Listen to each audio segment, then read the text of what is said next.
Hey everyone, Ronnie Shalvis here for another parkour free running tutorial. Today's tutorial is going to be on the front handspring or the rail spring, depending on what the object is you're doing it on. Now there's a few ways to learn this trick, so I'm going to go over all these different ways. The first one, you can learn it on just flat grass if you feel comfortable just learning it on grass.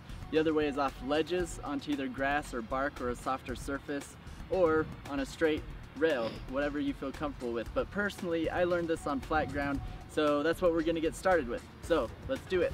So basically the front handspring is like a flip, but you're using your arms to propel yourself forward. So you're going from feet to hands to feet again. You don't want to go into it like a front flip. It won't work at all if you think front flip technique trying to do a front handspring. What you want to think about is that you're getting power off the ground from both your jumping leg and the planting of your arms. So what I'm gonna first do is I'm going to set up like I'm going to do a handstand. If you ever just practice a handstand, you're basically just putting your arms out in front of you, kicking your back leg to kick up into the stand position. So that's basically the starting motion, only it's going to be a lot faster and you're going to jump and kick harder as you do it. So as you go into that motion, you're going to be reaching forward and you want to keep your arms strong and rigid. And as you plant your arms on the ground, you're going to be kicking this leg up to help get you lift and also flip you over. And then at the same time, you're going to, as your jumping leg leaves the ground, they're going to come together and you're going to reach with your feet. You're going to pull everything tight so it helps flip you over quickly.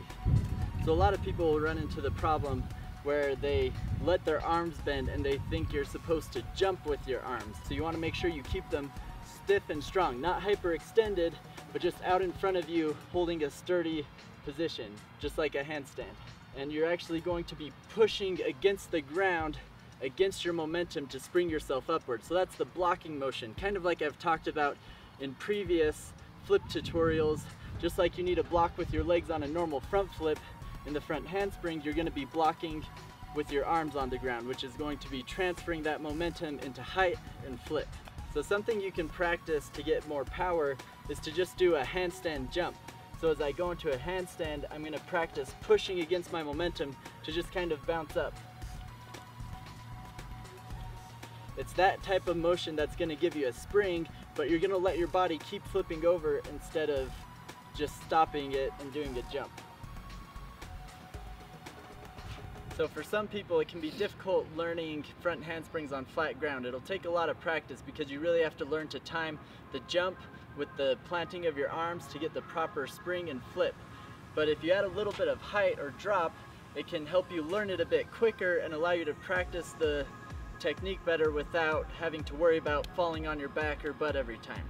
So here I just have this little curb with some bark that will provide a little bit of cushion, but you still want to be careful. You still want to make sure you're not going to be in a position where you can land your head back on the curb or get hurt. So you really want to, even if you feel safe, just make sure you're extra cautious when learning new tricks.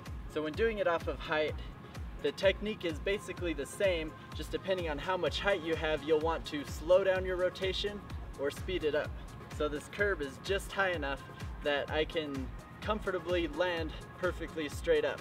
On flat ground I have to force it a little bit harder, and if I were to go to higher ledges, then I'd have to slow myself down a lot, because then once you start getting higher, it's really easy to over rotate on front handsprings, so you really want to be careful. You can also get more power in front handsprings if you have more speed or momentum going into them, but you don't want to go so fast that your arms can't handle the pressure. So again, you want to work into it, building up speed as you practice it. So you've learned the front handspring or the handspring off of ledges, and you're ready to learn the rail spring or the front handspring on obstacles. Now the thing with this trick is, one thing that makes it harder is going into it, but then because of the height you have, it's easier to land. So it's kind of a win-lose situation. So jumping into the rail spring, you really want to make sure you're jumping so that you're going to get the proper height and flip to push yourself over this handrail. Because if you're relying solely on body strength, well, not a lot of people have the strength required to just push yourself into a handstand and flip over. So you have to really rely on momentum and coordination between your jump and the power in your arms. Now the thing with the rail spring, I told you earlier on front handsprings not to bend your arms.